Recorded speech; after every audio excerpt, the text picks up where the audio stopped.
Musta? May bagong anime tayo ngayon habang naghihintay ka ng latest episodes ng ibang recaps natin. Hahaha, pasundot na din ang subscribe para updated ka. Salamat. Nagising mula sa isang panaginip ang ating bida na si Asahi kung saan sumalubong sa kanya ang madaldal niyang AI na si Loveren. Habang kumakain ito ng almusal ay biglang may lumabas na fortune telling segment sa TV na pinagtaka ni Asahi, na kung saan swerte daw ang mga pinanganak sa ika-8 ng Oktubre na sakto naman na birthday ni Asahi. Inilahad din ito ang mga swerteng salita nila na kanto, train, hagdan, klinang robot, aso, at sulat, na isinawalang bahala lang ni Asahi. Biglang singit naman si Loveren at sinabing late na daw siya kaya naman nagmadali na siya hanggang sa umalis na ng bahay. Tumatakbo na ngang umalis si Asahi para makahabol daw sa train habang pinapakita din ng dumadigundong nagmamadaling babae sa daan hanggang sa hindi sinasadyang magsalpukan ang mga tanga at gumulong-gulong sa daan. Nadaganan naman ni ate girl mo si Asahi na lubos nitong kinagulat at nahihiyang tinanong kung nakita daw ba nito yung silong guhit niya na maraan namang tinanggi ni Asahi. Di daw kasi cute suot niya ngayon na pinagtaka naman ni Asahi. Sabay kinataranta ni ate mo sabay batsi nito dahil late na nga daw siya. At dito masasabi kong ang makalaglag panty ang tagpo nila, literal, hahaha. Dumiretso at umabot na nga sa train station si Asahi kung saan ito'y sumakay. Nagulat naman siya sa ganap ng tumabing chicks sa kanya dahil sa bakante naman lahat ng upuan sa train ngunit sa tabi niya pa rin talaga ito umupo at tumabi. Mukhang antok pa nga ito hanggang sa mapasandal na ang ensaymada katawan nito sa kanya sabay layo ni Kuya Asahi mong gigil pero nagpipigil. Natamba na nga sila sa kartihan nitong si Asahi. Pwede naman kasing pabayaan na lang, mahinang nila lang, haha, at dito na nga dumakma ang sowang palad ni Asahi sabay sipa ng antuking babae na nagpayanig ng betlogs ni Asahi, at ayon, takbo siya. Dito na niya naalala ang mga sinabi ng manghuhula sa TV kagaya ng kanto, train, etc. At ngayon nga ay nasa may hagdan siya na isa rin sa mga nabanggit sa hula. Isinawalang bahala niya lang ito dahil kabaliktaran naman daw mga nangyayari at tumuloy na nga sa pagbaba sa hagdan, hanggang sa gulat niya ay may sumampal na mek-mek sa mukha niya sabay suffocate pa sa kanya. Sana all iuyak. Iba din tama ni ate mo dahil alam niya cute daw siya pero wag naman lantaran daw. At siya pa nga itong nagalit sabay hampas sa baong saging ni Asahi. Sinubukan namang iwasan ni Asahi ang clay ng robot na isa rin sa mga nabanggit ng hula. Ngunit nasundan pa rin siya nito sabay pagtataka niya dahil may dala itong silong bola, hanggang sa galit na lumapit ang may-ari nito, kung saan siya pa nga ang pinagbintangan nito na kesyo hinak niya daw ang robot para kunin bratela niya. Muli namang humandar ang paandar na robot habang paulit-ulit na binabanggit ang basura, kolektahin. Basura, kolektahin. Sabay kaladkad sa babaeng basura na pagkamalang basura, haha. Asong cute naman nga ang sunod na nakasalubong ni Asahi na kung saan sinundan niya rin naman, at dito bumungad sa kanya ang isang babae na humihingi ng tulong mula sa isang manyak na aso. Inisnob naman ito ni Asahi sabay batsi ngunit sinundan siya ng cute na aso at dito napansin tuloy siya ng manyak na aso, at siya na nga ang pinagdiskitahan. Dahil nga sa mga pangyayari ay nagkalate-late na si Asahi.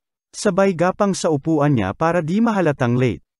Sa gulat niya ay nandito lahat ng babaeng nakaengkwentro niya buong umaga, at nakapalibot pa nga sa kanya, na sila Amelia, Aoy, Karen, Ilya, at maging si Mangfa na teacher nila, na kung saan tinawag siya dahil napansin itong late siya. Pilit namang umiwas si Asahi sa paglingon dahil sa takot na makilala siya ng mga ito, ngunit sa huli ay nakilala pa rin siya ni Aoy. At kinagulat ng mahinahon ng mga ito, kitang-kita naman sa mukha ni Asahi. Pinagtaka naman ito kung sino tong madaldal na katabi niya na nagpakilala namang si Yoshio, kung saan chinismis niya mga kaganapan niya nitong umaga na kinasana all nito kay Asahi. Wait lang, tama ba yung nakita ko? Ay pas ang panot na trap yan. Na Boku no Pico tayo guys, hahaha.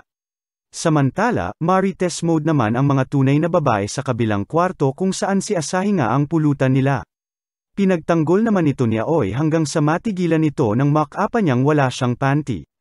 Diretso na nga sila sa gymnasium at dito sila Asahi naman at Yoshio ang magkausap tungkol sa mga bagong solta, si Amelia na exchange student nga daw mula pa sa United States, ang model na si Karen na transfer student naman mula sa Germany, si Aoy na magaling daw magluto at manahi, pero wala pa rin panty, haha, at ang mabangong teacher nga daw nila na si Mangfa na nagmula pa sa China, Ilya, Bulgaria. Diretso locker na nga ni Asahi, ang bida natin na kung saan nakakita siya ng sulat para sa kanya, na naglalaman ng proposal para makipagkita sa may cherry tree sa likod ng school building na isinawalang bahala naman ito dahil may hinahabol itong bilhin sa kantin. Sa pagmamadali ay muntik niya na namang mabangga si Aoi sa koridor, sabay ngisi naman ni Aoi at sabing, "Di tayo nagbenggeen ngayon, ehehe." Sabay nahihiyang tinanong niya na din si Asahi kung sakali daw bang meron itong nakita noong umagang nagbanggan sila. Dumukot naman agad si Asahi sa bulsa niya at nailabas ang bra ni Amelia na kinagulat ni Aoi, sabay sampal sa binata. Nakarating na nga sa kantin si Asahi ngunit naubusan na ito ng pagkain, at nagkataon ding nandoon si Karen na ikinagulat sabay krog-krog ng tiyan nito. Inoffer naman ng ating Magino ang kulubat nitong saging sa dalaga at dito na nga na-realize ni Karen na ito yung nanggagalatiti na hinampas niya nung nagkasalpukan sila. Mas harap daw saging ni Asahi sabay nahihiyang humingi ng tawad dito. Bumili na nga lang ng inumin sa isang vending machine si Asahi, hanggang sa makita niya na namang hinahabol ang trap alien ng mga aso na kinagulat nito. Diretso tago ito sa likod niya kaya sinubukan na lamang pigilan ng takot na si Asahi ang mga aso. Ngunit ngumisi lang ang aso sabay diretso sa puwet ng ating kawawang bida. Humingi naman ng tawad si Ilya kay Asahi sa mga pangyayari, at sinabing mag-ingat na lamang si Ilya sa susunod at kalimutan na at ipagpalagay na lamang na kinagat siya ng aso. Pagkapasok naman ni Asahi ay tinawag siya ni Mangfa at dito napansin nito ang tama niya, kaya naman niyaya siya nito sa infirmary. Dito ginamol ginamo na nga siya ni Mungfan sabay na realize at nagsorry na din sa mga nangyari noong umaga. Biglang pasok naman sa infirmary si Amelia na parang may hinahanap, sabay umalis na din si Mangfa. Dito nga nalaman ni Asahi na naghahanap ito ng band-aid sabay nag-aalalang tanong niya kung may sugat daw ba ito at siya na lang maglagay ng band-aid. Naiiritang nahihiyang sinabi naman ni Amelia na sumasayad nga daw, masakit, na agad namang nagets ni Asahi sabay dukot at abot dito ng bra nito. Nagkalinawan na din at nagsorry si Ate Amelia mo sa ating bida sa mga pangyayari noong umaga. Natapos na nga ang maghapon hanggang sa umuwi na nga si Asahi habang binabasa ang sulat na natanggap niya hanggang sa maisip niya na naman ang sinabi sa hula. Parehas daw nandoon na siya ay lubos-lubosan na niya ang pagpunta sa kung sino man ang animal na sumulat sa kanya. Narating na nga niya ang cherry tree at doon bumungad sa kanya si Aoi na nagsorry sa kanya, sabay inabot naman ni Asahi yung panty ni Aoi na buong pag-aakala ni Asahi na panyo. Bigla namang sabi ni Aoi ng I hate you, I love you, in love ako kay Asahi na lubos na kinagulat nito, pero mas kinagulat nito ang nasulyapang hardin ng paraiso na nagpatigas, ng katawan, di makagalaw, na Asahi. Sabay sabi sa isip nito na di niya makakalimutan lahat ng nangyar sa araw na yun na hayop ka. Sana mabulag sana all, hahaha buisit, pahimas na din po ng subscribe, baka swertihin na din tayo, hehe. Matapos nga ang literal na pagpapakita ng miyaw-miyaw nararamdaman at pag-amin ni Aoi kay Asahi ay nagtatakang naglakad at batsi na nga ang ating bida, hanggang sa mapadpad na naman ito sa park at makasalubong ang habulin ng asong si Ilya, na kung saan bigla-bigla na lang nagtapat din ang nararamdaman nito kay Asahi na kesyo lablab niya na din ito na lubos na kinagulat ng bulbolang bida natin, biglang sulpat naman ang naghihikapos ang teacher Mangfa nila na bigla na lamang hinayla si Asahi at itinakbo sa isang tagong eskinita. May mga humahabol ditong lalaki at wala nang araw oras mag-explain hanggang sa lantakan na nito ang leeg ni Asahi na lubos na ikinahina ng mga tuhod nito hanggang sa sinamantala na rin nito ang pagkakataon at umamin na rin at nag-I love you na demonyong sana all na lang pakyu Asahi. Isa din ito may contender na si Hirako, hahaha. At ayun nga, takbo si kuya mo sa gulat, hanggang sa maspotan ito ni Karen na naglalakad sabay transform sa bride at damba sa pabebeng bida natin. Walang patumpik-tumpik na pag-amin at pakyut na nga ginawa ni Karen plus diretso hotel na para rekta honeymoon na ngunit wala paring epekto sa supot nating bida, lakad na naman ito nang nagtataka sa mga pangyayari hanggang sa mapadpad ito sa isang park. Dito ay may nakasalubong naman siya na nangungulit magpapirma ng kung anong form, kailangan lang daw ay pangalan hanggang sa mapansin niyang marriage form pala ito na muntik nang mailusot ni Amelia. Nakauwi na nga sa wakas si Asahi at dito bumungad sa kanya ang 5 babae na lubos na kinagulat nito. Sumasakit na nga ulo nito sa taas hanggang sa pakinggan na nito ang mensahe mula sa tatay nito na kung saan sinabing ang 5 babae daw ay potential brides niya na titira kasama niya sa bahay na yun at nasa kay Asahi kung pipili siya o hindi sa mga ito ng magiging bride niya basta daw wala munang anakan, try lang, haha, at doon na nga natapos mensahe nito sa kanya sabay pa si Club na nga ng mga binibini na kesyo ano daw ba gusto niya na dinner, dessert daw ba una gusto niya, ligo daw ba? O massage with happy ending, or sabay-sabay na lang daw ba hanggang sa sabay-sabay niya na nga itong pinaluhod. At sabay-sabay niya na din inilahad lahat ng kaartehan niya na kesyo lalaki daw siya at puro sila babae. Na 3 lang daw kwarto hanggang sa magulat siya na 6 na pala kwarto, na di daw sila papayagan ng school, etc. Hanggang sa sumabat na nga ang mga babae at sinabing ano daw ba kinapuputok ng butsi nito edi iputok mo di daw ba sila gusto nito? Wala na nga itong nagawa hanggang sa nagkainan na lamang sila. Matapos nito ay maliligo na nga si Asahi at maging sa pagligo nito ay sinusundan siya ng mga dilag. Naway sanay lahat, hahaha. Magpahanggat sa kwarto ay malaaswang na nakakapit sa kisame ang isa sa mga ito kaya naman napuno na si Asahi. Sabay paalis sa mga ito at nang hindi niya mapaalis ay siya na lamang ang umalis. Edi umalis kang arte mong hayop ka, kami papalit, hahaha pisti. May moment na nga ito sa may kalapit na shrine hanggang sa may pesando at pasuyo pa ang haliparot hanggang sa makauwi na nga ito na inabutang nagsial sa balutan na mga kawawang binibini na pinigilan niya din naman sabay sabing I'm home. Pesting pa bebe, hahaha. Ibang klaseng alarm naman ang bumungad kay Asahi ng umagang iyon na kung saan sinubukan na namang makalusot ni Amelia, typical breakfast na may papanti may pa-ketchup at diretso school na nga, kung saan ang paksa nila ay patungkol sa kanji, na kung saan binasek lang ni ating Karen mo, habang ang bida-bidang pero cute parent na si Amelia ay napahiya dahil mali ang translation nito sa salitang not apat rito at sinabing nagbibiro lang daw siya. Sabay anunsyo na din ng teacher na magkakaroon sila ng exam next week patungkol nga sa kanji.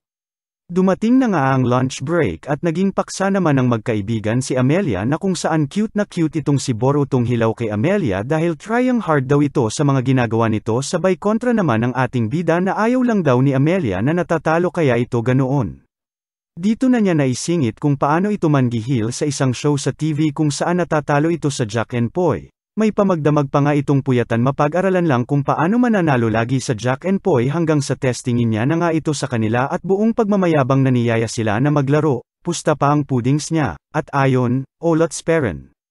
Kinagabihan naman pagkatapos ng kainan ay diretso kwarto ni Amelia ang nag-aalalang bida natin at dito narinig niya ang mga helenghing ni Amelia sabay narinig ang mga binabanggit nito na huwag dyan, huwag ganyan.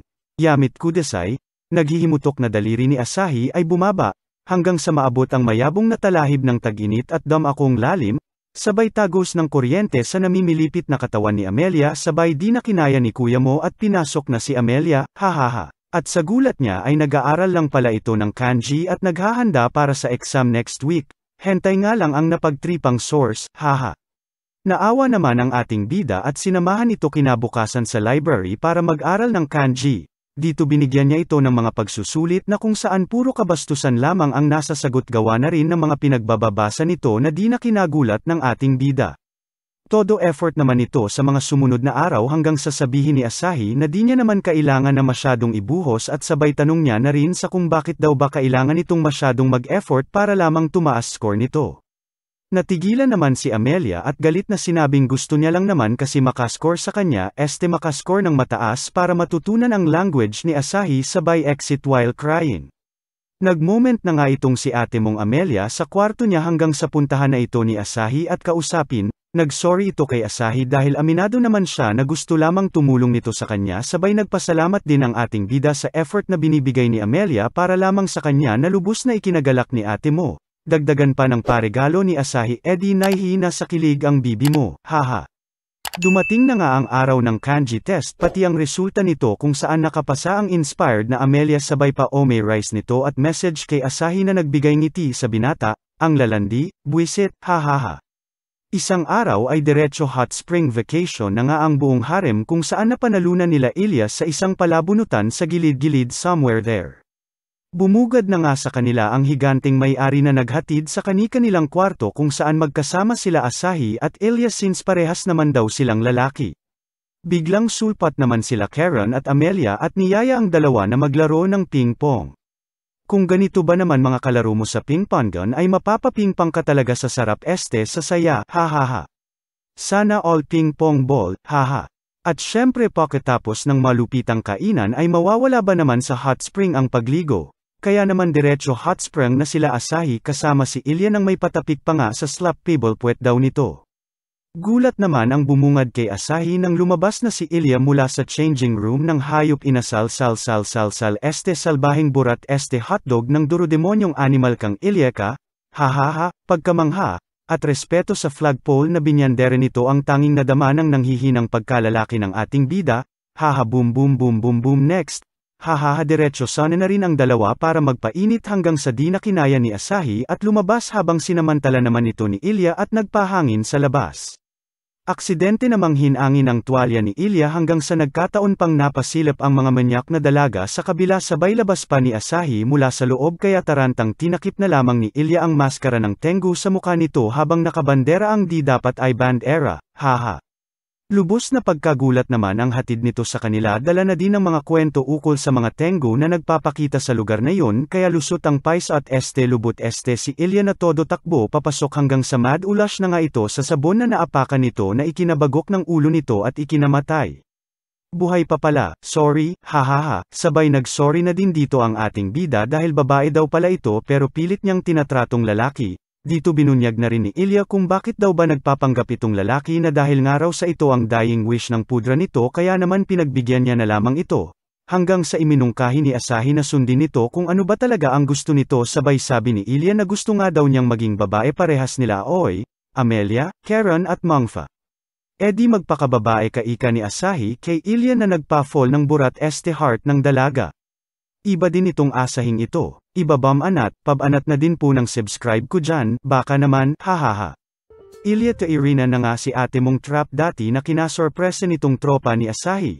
Sabay lutang ni Madam Mangfa na nagpa-cute pa nga nang may paayos pa ng necktie ng ating bida na kinasana all na naman ni Yoshio sa napakaswerteng lalaki nga daw na si Asahi. Ano daw ba meron kay Teacher Mangfa at uhaw na uhaw ito dito litanya ni Asahi kay Yoshio sabay paliwanag naman ng tigang na pangarap nga daw ng lahat ng lalaki ang mala Vivamax hot mama ara yummy mommy pwede pamimi aking ebi baby na si Teacher Mangfa. Maging sa babae nga ay tagos ang wrist nito na sinang-ayunan naman ng lahat. Walwal na monay walwal ng alak na naman nga daw si Mangfa ika ng mga kasama nito. At nang sumanib na ang espiritu ng alak sa dalagang may balak ay pinagyayakap at pinag-I love you na sila ni ate mong Mangfa, hanggang sa metomba na nga ito sa kalasinggan kaya naman inihatid na ito ni Asahi sa kwarto nito. Diretso kwarto na nga rin ang ating bida na kung saan bumungad dito ang isang bigatilyong nakatuxedo, nagising na nga ang ating bida sa isang madilim na kwarto hanggang sa biglang magbukas ang TV at magsalita ang kidnapper nito. Gagawin nga raw nitong pain ang nagpupumiglas kulang na lang padulas nagkukumawalang nagwawalang nakabandage na si Asahi para mapalabas si Teacher Mangfa na hanap nito. Walang ano-ano'y lumutang naman na nga ang Teacher Mangfa nito to the rescue na kinatuwa pa ang bondage moment ni Asahi sabay pa picture na di napigilan, bago ito pinakawalan, haha. Takas mode na nga ang dalawa gamit ang pangmalakasang nanginginig na sandata ng ating bida, sabay malupiting the moves ng pasikat nating sexy mimi na si Mangfa, hanggang sa magpakita na naman nga ang bigatilyong nakatuxedo at tinawag si Mangfa na Bloody Tiger.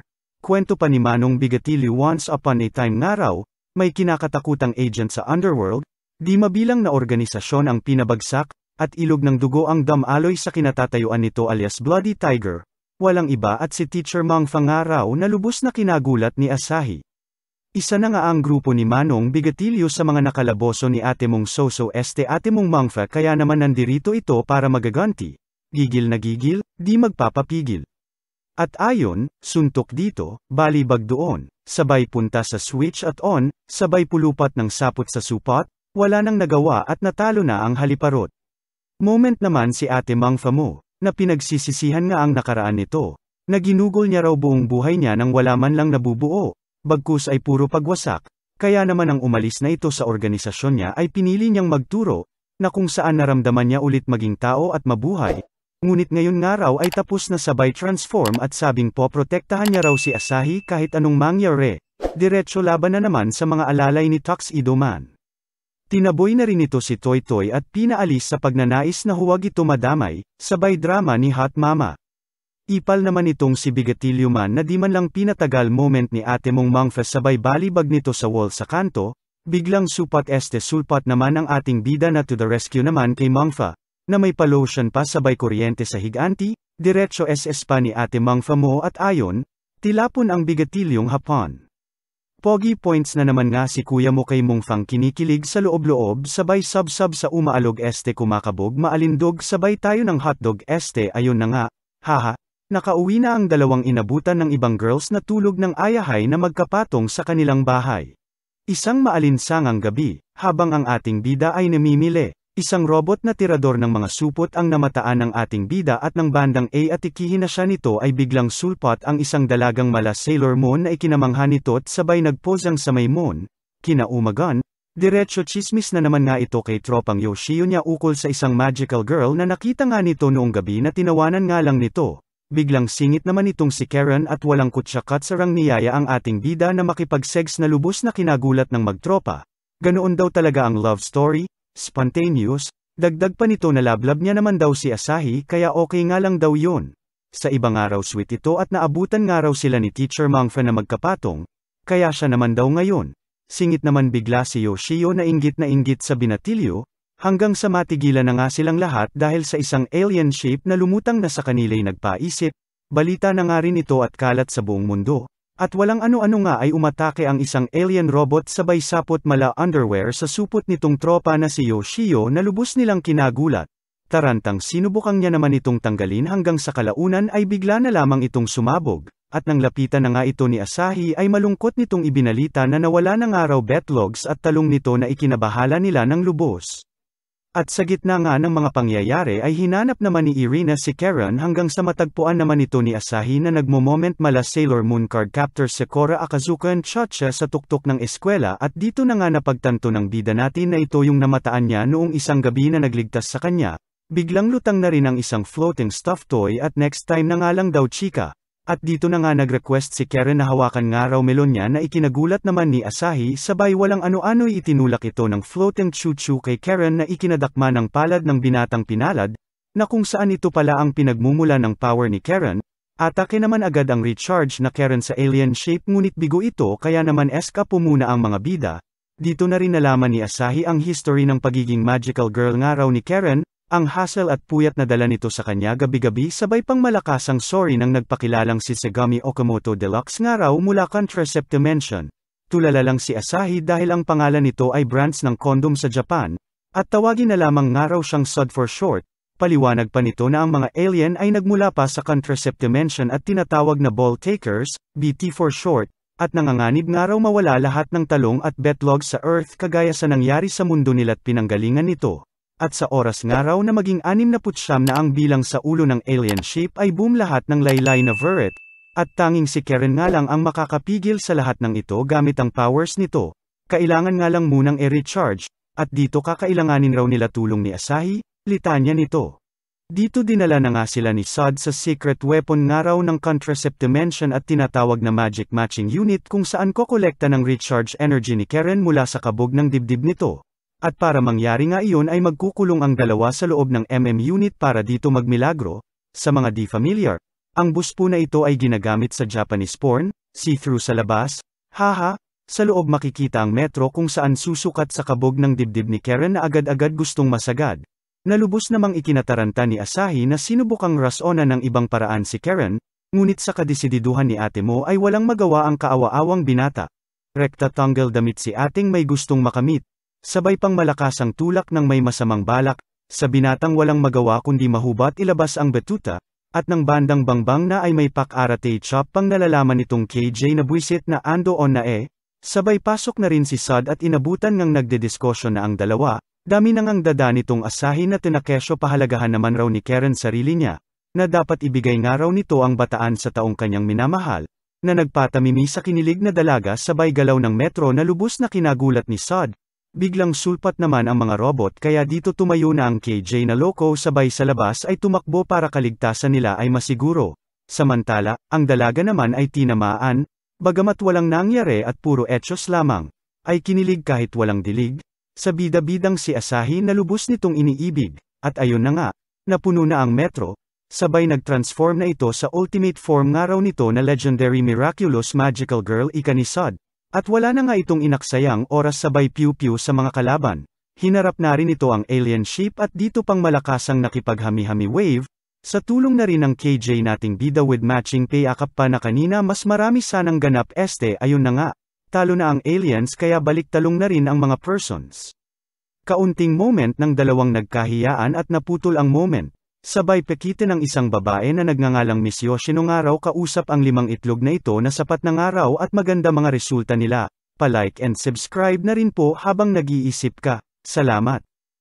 Magandang morning na naman nga ang bungad sa ating bida ng kanyang pagkaganda-gandang mga soon-to-be mga asawa mala Maria Ozawa at mag-ready na nga raw siya at sila ay may paganap na swimming, todo outfit na ngang dumating itong si Yoshio na buong pagmamalaking pinagyabang ang private beach ng kanilang pamilya na tanging iilan lamang ang naiimbitahan banggit ng binatang puro kay abangan na di rin naman pinakikinggan ng kanyang mga kasamahang excited na sa kanilang pupuntahan. Hahaha. Hanggang sa dito dumating na nga rin sundo nila papuntang beach samantalang ito sa sobrang inip ay sa kotse ay nagpahagip. Sabay lipad at sa beach ay nauna ng napadpad. Hahaha. Kalaunan ay narating na nga ng grupo ang beach na lubos na kinatuwa ng mga dalaga, mas kinatuwa pa ng mga ito ang pangmalakasang villa na di hamak na mas magandang araw kumpara sa dati nilang napuntahan na Tengu Inn with matching hot spring na may galang hubad pang enang. Hahaha. Ganito ba talaga kay aman si Yoshio ika naman ni Irina sa ating bida na kilawnay pinagtaka nito at maging siya ay napagtantong di niya ganoon kakilala ang bida-bida, rekta dagat na nga ang mga atet na kinamangha ang kagandahan ng karagatan, camp isaw naman na nga agad itong sila Karen at Amelia samantalang itong si Irina ay naninibago pa at first time nga raw niya. Wag nga raw itong mag-alala ika naman ang ating bida at kanyang gabay at patnubay ay dito ay iaalay na lubos namang kinablush ni Manay. Dumagdag pa nga itong si Mangfa at iminungkahi kay Asahi na tawagin na nga lang raw niya sa pangalan ang binibini, imbes na madam na lagi nitong muni-muni, tama na nga raw landian ng dalawa ika ng iba pang prospect na asawa sabay tamp isaw na nga rin ng dalawa at sa iba ay nakipagharutan na. Kalaunan ay may nakita namang signboard itong si Karen na agarang ibinalita naman nito sa kanyang mga kasamahan, na lubos naman nilang kinagulat ang sa signboard ay nakasulat, na kung saan nudist beach nga raw ito at swimsuit ay lubos na ipinagbabawal dito, at dito napagtanto ng mga ito na ito talaga ang habol at plano ni Yoshio kaya sila inimbitahan ng buong pagmamayabang. Abat walang ano-ano'y tanggal damit naman agad ang mga dilag sa Smeriasep libre silip saan banda yan at nang mapuntahan. Hahareklamo naman nga itong ating bida at bakit raw siya ay nakamaskara na agad naman dinepensahan ng kababaihan at nang di raw sila magkahiyaan. Hanggang sa dito iminungkahi na rin ng mga ito na sila ay maglaro, blind man's buff nga raw kung saan hahabulin sila ng nakapiring nating bida na agad din namang umaksyon nang makawala na sa kanyang sitwasyon. Sabay habulan kung saan kalaunan ay siya rin naman napuruhan, hahaha. Sumunod nga ay paluan naman ng melon at ano pa nga ba meron kundi bida na naman natin na nakalinya kasama sa papaluing melon. Nauna na nga itong si Miss Mangfa na bagamat nagmintis ay sa sobrang lakas ay nagpatilapon sa mga misis. Titigang walang mintis naman ang hatid sa ating lubos pinagpalang kapatid ng langit sa kanya ay inihatid sa Smeriasep ikaw na talagang buisit ka, hahaha. Dumating na nga ang dapit hapon sabay natapos na rin ang swimming nila maghapon na lubos na kinatuwa lalo na ng mga babaeng hapon, dagdag masasayang alaala na naman nga raw ika naman ni Irina na nag-enjoy buong araw sabay tanaw nila sa paglubog ng araw at sanay forever na nga raw. Ngunit sa paglingon ni Asahi ay sa gulat nito'y wala na ang mga ito na lubos na pinagtaka ng binatang gulat at nagtataka. Pinagtataka rin po namin ang porsyento ng mga malugod nating viewers na di pa subscribe. Kaunting suporta nyo lamang po sa pamamagitan ng pag-subscribe ay malaking tulong na po sa ating channel. God bless po at salamat. At syempre bilang ganti sa mga solid supporters ng Recap Candy ay may pag-giveaway po ako ng 1K every month po ito. Comment, like, share, at syempre pinaka-importante subscribe ka lang po. Mas malaki chance ng active po sa comment section. Hihi, salamat.